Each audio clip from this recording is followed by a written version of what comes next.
নাসিরউদ্দিন পাটোয়ারি নামের এক বেয়াদব একটা বদমাইশ ছেলে, সে তার মুখের কোনো লাগাম নাই, সে যা ইচ্ছা তাই বলে যাচ্ছে।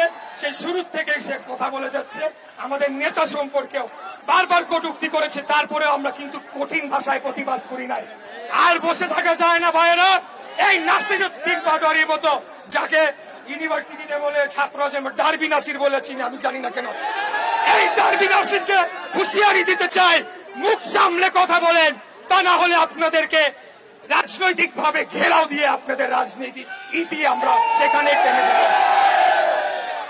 এনসিপির যে প্রধান নাহিদ ইসলাম, সেও আমি তাকে ভালোই জানতাম, কিন্তু সে কি করলো, জেলা ঘুরে বলা শুরু করলো বিএনপি নাকি চাঁদাবাজদের দল। আরে ভাই, বিএনপি চাঁদাবাজদের দল? আপনারা খারাপ, আপনারা তো ঘুষখোরদের দল, কমিশন বাণিজ্যের দল।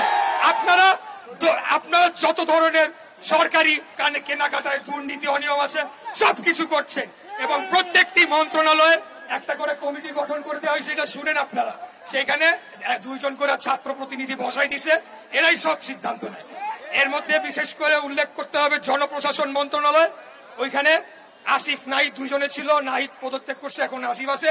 ওইখানে বসে বসে তারা কি করছে, স্বৈরাচারের খুনি হাসিনা সবচেয়ে কাছের সচিব গুলাকে তাদের পাশে এনে বসাচ্ছে।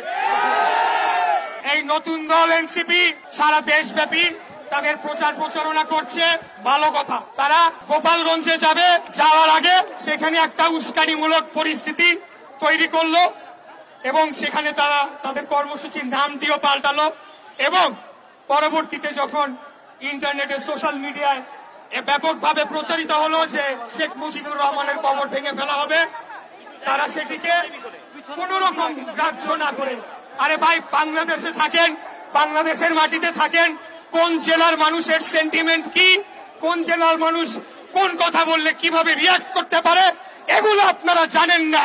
আপনারা রাজনীতি অনেক দূরের কথা, আপনাদেরকে প্রাইমারি স্কুলে পাঠায় দেওয়া দরকার।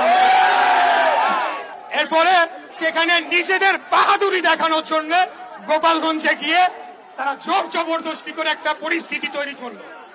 আপনারা মুজিববাদ হটাতে চান, বাংলাদেশে তো অনেক জায়গা আছে, ওইখানে গিয়ে কেন আপনাদেরকে গোলমাল সৃষ্টি করতে হবে, সেটাই আজকে জনমনে প্রশ্ন উঠেছে।